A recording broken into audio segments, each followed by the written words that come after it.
ছোটবেলায় আমরা অনেকেই কচ্ছপ আর খরগোশের ইঁদুরের কাহিনী দেখেছি। সেই কাহিনীর পরিণতি কি সেটাও আমরা দেখেছি। তবে আজকে ঘটনাচক্রে বিশ্ব কচ্ছপ দিবস, আর সেই কচ্ছপ দিবসের দিন সোশ্যাল মিডিয়াতে একটি কচ্ছপ কাহিনীর তুলে নিয়ে এসছেন বেলেঘাটার তৃণমূল কংগ্রেসের বিধায়ক। আপনি তো ওয়াইল্ড লাইফ ভালোবাসেন, কিন্তু এই টুইটে কচ্ছপ দিবস হলেও কচ্ছপ, বাঘ আর সিংহ তিনজনের বক্তব্য রাখা হয়েছে। তো আপনি তার মধ্যে কোনটা? এটা আমি একদম জীবজন্তু ভালোবাসি, প্রকৃতি ভালোবাসি। তো তার থেকে আজকে বিশ্ব কচ্ছপ দিবস, তাই আমি কচ্ছপদের প্রতি শুভেচ্ছা জানিয়েছি। এবং কচ্ছপদের যে লাইফস্টাইল, মানে কচ্ছপ কতদিন বাঁচে, মানে সিনিয়র মোস্ট, মানে বাঘ, সিংহ, হাতি, মানে এরা তো অনেক কম বয়স অবধি, কিন্তু এই সিনিয়র ব্যাপারটা কার? কচ্ছপের। সিনিয়রিটির সম্মান কাকে দিতে হবে? কচ্ছপকে দিতে হবে। ফলে এই যে কচ্ছপের কত অভিজ্ঞতা, আবার কচ্ছপের যে লাইফস্টাইল বা ওর একটা খোলা থাকে, যখনই একটু চারপাশে এদিক ওদিক হয় কচ্ছপ খোলার মধ্যে ঢুকে যায়। এবার খোলার মধ্যে ঢুকে গিয়ে একটু চারপাশটা ঠিকঠাক হলে একটু উঁকি মেরে প্রথমে মুখটা দেখে, তারপর যে দিকটা সুবিধা সেই দিকটা চলতে আরম্ভ করে। মানে এই যে লাইফস্টাইলটা কচ্ছপের, মানে এ তো দেখার মতো, শেখার মতো। ফলে আমি সেই জন্যই বিশ্ব কচ্ছপ দিবসে, যাতে কচ্ছপ সংরক্ষিত থাকে, কচ্ছপরা ভালো থাকে এবং কচ্ছপদের কাছ থেকে এগুলো আমরা শিখতে পারি, আমি সেই জন্যই করেছি। আশেপাশে কারা যারা এরম কচ্ছপের মতো আচরণ করছে, খোলসে সময় হলেই মুখ ঢুকিয়ে নেয়, সেখান থেকে অবজার্ভ করে? না না, এটা তো এক একটা প্রাণীর এক একটা দিক শেখার মতো। আমি তো নির্দিষ্ট কাউকে ভেবে কিছু করিনি বা কোনো অংশকে ভেবে কিছু করিনি, কিন্তু যখনই গোলমাল হয় তখনই এই যে খোলসে ঢুকে যাওয়া, কচ্ছপ মডেল ভেতরে ঢুকে যাও। আর এখন সুবিধা আছে, এখন তো আবার ইন্টারনেট বা এই ফেসবুক, সোশ্যাল মিডিয়া এসে গেছে। মানে পুরনো কচ্ছপেরা ভেতরে ঢুকে বসে থাকতে পারতো, এখনকার কচ্ছপেরা ভেতরে ঢুকলে ওখান থেকে ফেসবুক পোস্ট বা এই পোস্টগুলো করা সম্ভব। তারপরে যখন চারপাশটা একটুখানি ঠিকঠাক হয়ে যাবে তখন একটু বেরিয়ে একবার দেখে নেবে কোন দিকটা। মানে এগুলো তো শেখার মতো, এক একটা প্রাণী বা পৃথিবীর এক একটা জিনিসের থেকে এক এক রকম শেখার মতো। ফলে কচ্ছপ দিবসে কচ্ছপের কাছ থেকে শিখবো। সবাই বলছে এর মধ্যে নিগুড় রাজনৈতিক অর্থ কুণাল ঘোষ তুলে ধরেছে। আপনার দলে এমন প্রচুর জন রয়েছে, বিশেষ করে খুব বেশি না পিছলেও বলা যায় আরজি করের সময় আপনি একা লড়াই করে গেছেন বলেছেন, আর কয়েকজন এই কচ্ছপের খোলসের মতো মুখ লুকিয়ে বসেছিল। আসলে উদ্দেশ্য নাকি তাদেরকে এই কঠিন পরিস্থিতিতে মনে করিয়ে দিয়ে আপনার এই পোস্ট? না না, আমি কেন, শুধু দলনেত্রী মমতা বন্দ্যোপাধ্যায় সামনে থেকে, তখন তিনি মুখ্যমন্ত্রী, আমার দলের আরো একাধিক যারা তারা এ করেছেন, হ্যাঁ অনেকের হয়তো ইয়ে হয়নি, কিন্তু আমি কচ্ছপ দিবসে আমি নির্দিষ্টভাবে তাদের বা কাউকে মুখ মনে পড়েছে বা কারোর কোনো অংশকে মনে পড়েছে, ব্যাপারটা সেরম না। এই যে কচ্ছপের এই যে স্ট্র্যাটেজিটা, কচ্ছপের পুরো স্ট্র্যাটেজি হয়তো ছিল উত্তর দিকে মুখ করে, ওখানে ঝোড়ো হাওয়া টুক করে ঢুকে গেল, দেখে নিল এরপর দক্ষিণ দিকে রাস্তাটা ফাঁকা, তারপর এরপর যখন মুখ বের করলো তখন আবার দক্ষিণ দিক দিয়ে চলতে শুরু করলো। এই যে একটা শেখার মতো জিনিস, তো আমি সেটাই মানে কচ্ছপের কাছ থেকেও কত কি শেখার। তাদেরকে দেখতে পাচ্ছেন আশেপাশে এরকম প্রচুর কয়েকজনকে? না, আমি তো আসলে মানে বিশ্ব কচ্ছপ দিবস, ফলে আজকে আমি পুরো মানে এই কচ্ছপটাকেই অ্যানালিসিস করেছি। মানে তার সঙ্গে কচ্ছপ অ্যানালিসিস করতে গিয়েও তো এই ব্যক্তিগুলো আসবে না, কারণ আপনাকে প্রত্যেকদিন কচ্ছপকে ডিল নয়, এই নেতাদেরকে ডিল করতে হয় না, কিন্তু আর আজকেরটা দেখো, আমার সাদা মনে কোনো কাদা নেই, আমি সরল মনের ছেলে। এবং আমি সেখানে একদম মানে এই কচ্ছপের যে আজকে সারা পৃথিবীতে কচ্ছপকে বাঁচিয়ে রাখা, কচ্ছপকে কিভাবে প্রোটেক্টেড থাকে, কচ্ছপরা কি করে এগোয়, এবার যদি পড়লো কথা সবার মাঝে যার কথা তার গায়ে বাজে, সে তারা বুঝবে। আমি কচ্ছপ প্রেমী, হ্যাঁ। আমার ছোট, আমি দুটো এক সময় বহু আগে, তখন এত বিধিনিষেধ ছিল না, আমি আমার অ্যাকুরিয়ামে কচ্ছপ পুষতাম, দেখতাম, আমার সেই কচ্ছপগুলোর কথা মনে পড়ছে। এই অফিসে বসে আমাদের মনে আছে যে আপনি একটা সময় নব্য আর পুরনো তাদের বিষয় নিয়ে সরব ছিলেন, এবং বক্তব্য ছিল পুরনোদের যে ভূমিকা পালন করা দরকার তারা সেটা করে উঠতে পারেনি। আবার এখনই ভোটের রেজাল্ট বেরোনোর পর দেখতে পাওয়া যাচ্ছে সবাই বলছেন যে নতুনদের যে ভূমিকা পালন করার কথা তারা নাকি করেননি। তাতেও ওই কচ্ছপের মিল খুঁজে পাওয়া যাচ্ছে, কারণ সেখানে বাঘ সিংহের রেফারেন্সও রয়েছে এবং অনেকেই নিজেদেরকে বাঘ সিংহ এগুলো বলতে শুরু করেছিল। ওগুলো প্লাস্টিকের বাঘ সিংহ, ওগুলো আসল বাঘ সিংহ নয়। সেগুলো আমাদের দলের যেটা বিষয় হচ্ছে, দল ছিল, আছে, থাকবে। নেত্রী মমতা বন্দ্যোপাধ্যায় আমাদের নতুন প্রজন্ম থেকে উঠে এসেছেন অভিষেক বন্দ্যোপাধ্যায়। তো সমস্যা হচ্ছে দলকে একটা জিনিস বুঝতে হবে, দলের অনেক নেতাকে, আমি দলকে একবারও বলবো না, মমতা ব্যানার্জি শূন্য থেকে শুরু করে নিজে একটা ব্র্যান্ড হয়ে উঠেছেন। তো মানে আমরা যে এই যে ক্ষমতায় নেই, মানে ক্ষমতাটাই, এই সরকারি ক্ষমতাটা শেষ কথা নয়।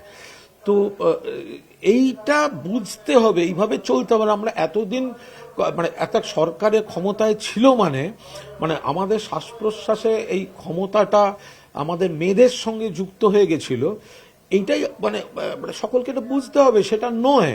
আমি যে পার্টি অফিসটা, আমার পাড়ার যে পার্টি অফিসটায় বসে আমি আপনাদের সঙ্গে কথা বলছি, 1984 সাল থেকে আমি এই পার্টি অফিসটায় আমার যাতায়াত। 1984 মানে তখন একটা ভাঙা রং ওটা 17 ছেঁড়া 17 ইঞ্চি পাতা, সেই মানে ওইখানে 16 বছর, এখানে 26 বছর, অর্থাৎ 42 বছর।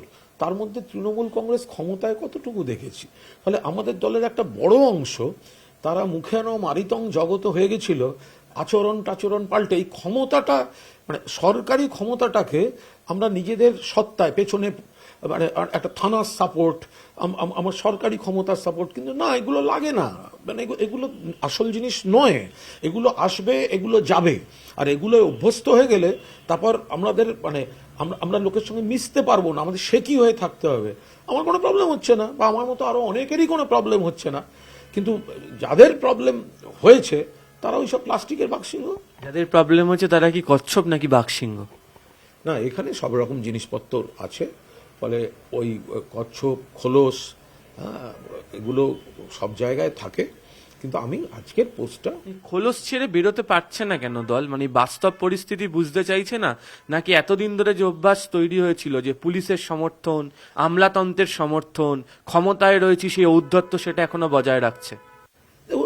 এই সরকারি ক্ষমতাটা যে আমাদের নেই, আর এটা শেষ কথা নয়, এটা চিরদিন থাকার নয়। আজকে এত লোককে নানা রকম জায়গা থেকে সরকারি কমিটি অমুক তমুক থেকে ইস্তফা দিতে হয়েছে। আমার কোনো ইস্তফার বালাই নেই, তার কারণ আমি কোনো কমিটির কোনো সদস্য ছিলাম না, আমার কোনো প্রবলেম হচ্ছে না, আমি কেন কোথায় কি ইস্তফা দিতে যাবো। ফলে আবার যারা ছিলেন তারা কোনো অন্যায়ও করেননি, বাট ওই কমিটির সদস্য পদটাই হয়তো জীবনের শেষ কথা ছিল না।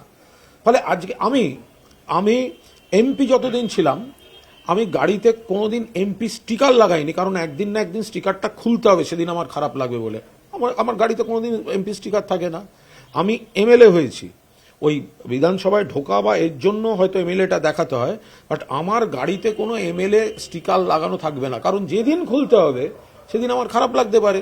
আর ওইগুলো যদি আমার জীবনের অঙ্গ হয়ে যায়, এমপি এমএলএ ক্ষমতা, তাহলে আমি যদি মাটির উপর দাঁড়িয়ে সাধারণ মানুষের সঙ্গে মিশে পাড়ার ছেলে হয়ে না থাকতে পারি, তাহলে এই ধরনের প্রবলেম হবে। আমি খোলসের মধ্যে ঢোকার ছেলে নই। ফলে কচ্ছপ দিবসে আমি কচ্ছপকে একটা প্রাণীর মতো ভালোবাসি, বাট আমি কচ্ছপের ওই খোলার মধ্যে ঢুকে বসে থাকার নীতিতে আমি চলি না। দুটো প্রসঙ্গ আপনার এই কথার মধ্যে রয়েছে। এক হচ্ছে যে এই যে দায়িত্ব দেওয়া, গতকালকেই দেখতে পাওয়া গেছে যে আপনাকে রোগী কল্যাণ সমিতিতে নতুন সরকার নিয়ে এসছে। আগের সরকার কিন্তু বিরোধীদেরকে সেই সুযোগটা দিত না। আর দ্বিতীয়ত হচ্ছে, অনেকেই এখন বলছেন যে আপনারই দলের একজন পদাধিকারী নেতার এই 15টা 16টা গাড়ির কনভয় পুলিশ নিয়ে যাওয়া, এটা নাকি দলকে মানুষের থেকে আরো অনেক বেশি দূরত্ব তৈরি করেছে, এমনকি তার বাড়ির বুথেও দূরত্ব তৈরি করেছে। মানবেন না, এটা নানা দিক আছে, কার কিরম নিরাপত্তা ইত্যাদি, আমি এর মধ্যে খুব একটা ঢুকবো না। আর রোগী কল্যাণ সমিতিটা আমি এইটুকু বলতে পারি যে আমি কাল ডক্টর বিসি রায় হাসপাতাল থেকে আমি ফোন পেয়েছি, তারপর চিঠি পেয়েছি। আমি নির্বাচিত বিধায়ক, আমি মানুষের কাজ করার চেষ্টা করব। ওই হাসপাতালটি আমার বিধানসভা নির্বাচন কেন্দ্রের মধ্যে পড়ছে, ফলে ওই শিশু হাসপাতালটা অত্যন্ত নামী শিশু হাসপাতাল, কিভাবে সেটা আরো ভালো করা যায়, কত মানুষকে পরিষেবা দেওয়া যায়, হ্যাঁ, মানে আমি নিশ্চিতভাবে বিধায়ক হিসেবে সেই কাজটি করব। বিধায়ক হিসাবে খোলস ছেড়ে বেরিয়ে আপনি কাজ করবেন? না, আমি খোলস ছেড়েই থাকি। আমার আমি আমি আমি আমার খোলস বিষয়টা আমার আসে না, এবং তার জন্য আমার মাঝে মাঝে নিজেকে বিপদে পড়তে হয়, কিন্তু খোলস বিষয়টা আমার খুব একটা আসে না। আমার যেটা মনে হয় আমি জোরে বলে দিই। আর যারা খোলসের মধ্যে এখনো ঢুকে আছেন, তারা কি দলের বিপদ বাড়াচ্ছেন?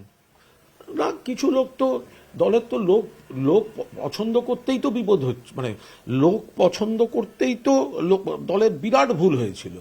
যে এই যে এত বড় স্ট্রাকচার, ফেসবুকে যেগুলো এত নামের তালিকা নামাবলী প্রকাশিত হতো, সে নামামলির তারা কোথায়, তাহলে তো খুঁজে পাওয়া যাচ্ছে না অর্ধেককে। তো ফলে যাদেরকে রত্ন বলে তুলে ধরা হচ্ছিল, তো তারাই তো খুঁজে পাওয়া যাচ্ছে না। তারা মানে কাউন্টিং শেষ হওয়ার আগে অনেকে ইয়ে হয়ে গেল, মানে বিজেপি হয়ে গেল। আরজি করের পর ভয়ঙ্করভাবে সমালোচিত, ভুল বোঝা, ট্রোলড হয়েও যে যুবনেতা মাটি কামড়ে মমতাদিকে সমর্থন করেছে পাবলিকলি, তাকে কোণঠাসা করে করে যাদের কথা শোনা হয়েছে, সেরম একজন তো এখন একটা ব্লাড ডোনেশন ক্যাম্প না কি করতে যাচ্ছে, আর লোককে ধরে বেড়াচ্ছে যাতে সেখানে তাপস রায়কে আমন্ত্রণ করা যায়। এগুলো সব বুঝুক দল, যারা তাদের কথা শুনতো, হ্যাঁ, আইপ্যাক ক্যামাক সিটের নেতারা বুঝুক সেগুলো, যে কাদেরকে এন্ট্রি দিত, কারা শুধু তেল মারার উপর ছিল, সামান্য এদিক ওদিক হয়েছে, দল বদলাতে, নেতা বদলাতে, অন্যদিকে ফিলার দিতে ঘুরে বেড়াচ্ছে। এই রত্ন সম্ভার কি আইপ্যাকও তৈরি করতে সাহায্য করেছিল? বারবার বলা হয়েছে। তাহলে এত এই যে বিপুল, সব মিলিয়ে যদি দেখা যায় যতগুলো জমা পড়ে মানে প্রকাশিত হয়েছে কমিটি, সে লোকগুলো কোথায়? তার কিছু নিশ্চয়ই আছেন, বাকিরা কোথায়? তারাই কচ্ছপ হয়ে ঘুরে বেড়াচ্ছে। তারাই তো কচ্ছপ। তারা তো এই কমিটিতে গুচ্ছ গুচ্ছ যে কমিটি বেরোতো, হ্যাঁ, মানে সেই কমিটিতে যারা আছে তারা আরেকজন, মানে আরেকজনকে চেনে না হয়তো। তো এবার চেনে কে, যারা রিলিজ করছে। আমি তো আবার বলছি, তৃণমূল কংগ্রেস হারেনি, মমতা ব্যানার্জি হারেননি, কিছু ফ্যান ক্লাব হেরেছে। কিছু ফ্যান ক্লাব, কিছু ভিডিও, সব ওই ফিল্মি গান বসিয়ে স্লো মোশনে হাত নাড়তে নাড়তে এলাকায় এলাকায় সব দাদা তৈরি, বস বস বস। আরে বস কই? সব এলাকা এলাকায় সামন্ততান্ত্রিক মনোভাব, আর ওই সব ফেসবুক পোস্ট, কথায় কথায় অমুক তমুক হ্যান ত্যান। তাদের কার সঙ্গে কথা বলছিলাম, প্রতীক জৈনের সঙ্গে মিটিং করে এলাম। আরে ভাই, প্রতীক জৈনের সঙ্গে মিটিং করে এলো, আমিও, আমার সঙ্গে তার আলাপ হয়েছে, আমি কথা বলেছি, আমার মনে হয়েছে যেগুলো ঠিক যেগুলো ভুল জানিয়েছি। বাট কথায় কথায় কেউ যদি আইপ্যাক দেখিয়ে বেড়ায়, কেউ যদি ক্যামাক সিট দেখিয়ে বেড়ায়, অভিষেকই হয়তো জানে না এত লোক ক্যামাক সিট দেখিয়ে বেড়াচ্ছে। সুমিত রায়ের ফ্যান্স অ্যাসোসিয়েশন হয়ে গেল, ফ্যান ক্লাব। তা এখন নেতার ফ্যান, তার সচিবের ফ্যান, ফ্যানের ফ্যান, ফ্যানের ফ্যানের ফ্যান, যা যা হওয়ার তাই তাই হয়েছে। এই মুহূর্তে দাঁড়িয়ে শেষ প্রশ্ন, এই বাঘ, সিংহ আর কচ্ছপের রেফারেন্সে আপনি সিনিয়রিটির প্রসঙ্গ টেনেছেন, তো এখন এই দায়িত্বটা কাদের? মানে যদি আপনাদের দলকে ঘুরে দাঁড়াতে হয়, কচ্ছপের নাকি বাঘ সিংহদের? না না, সবারই মিলে। নেত্রীর নাম মমতা ব্যানার্জি। মমতাদি একটা ব্র্যান্ড, মমতাদি একটা লড়াই। মমতাদি মাথার উপর থাকলে সবাই এক। যত আগাছা আছে, যত এইসব বড় বড় কথা বলে বেড়াতো, হ্যাঁ, যত এইসব ভিডিও কালচার, ফেসবুকের নেতা, এগুলো সব দূর হয়ে যাক। হ্যাঁ, তার থেকে একদম ফেসবুক দরকার। আমাদের সোশ্যাল মিডিয়ার বেশ কিছু ছেলে খুব ভালো কাজ করে, কিন্তু তার সঙ্গে গ্রাউন্ডের কাজটাও দরকার, মানুষের সঙ্গে মেশাটা দরকার, পাড়ার ক্লাবে বসা দরকার। এগুলো যারা আমরা করে এসেছি, আমাদের তো হাঁটাচলা করতে কোথাও কোনো অসুবিধা হচ্ছে না। দলটা ক্ষমতায় থাকার সময় আমি ক্ষমতাটা আমি ভোগ করব, ক্ষমতার আমি রেলাবাজিটা করে বেড়াবো, আমার হাঁটা চলায় দেখা যাবে ক্ষমতা যেন ছিটকে ছিটকে বেরোচ্ছে। আর ঘটনাচক্রে বিরোধী দলে বসতে হলে তখন আমার হাঁটু কাঁপে আমাকে দেখা যাবে না। এইটা হতে পারে না। এইগুলো হচ্ছে কচ্ছপ, কিন্তু ওইগুলোই তো একটা এদিকে যত্ন করে রাখতে হয়, থেকে যায়, খোলসের মধ্যে থাকে। হ্যাঁ, আবার ঠিক টুক করে একটা মুখ বের করবে। হ্যাঁ, 4 তারিখ একটু পাঁচিলের অব্দি বসছিল, তারপর দেখে নিল কোন দিকে গেলে কি হয়, টুক করে আবার সেদিকে যাবে। আরে যে লোকগুলো দুদিন আগে জয় বাংলা বলে নেচেছে, তাদের আবার সেদিন সন্ধেবেলায় গেরুয়া মেখে চলে গেছে।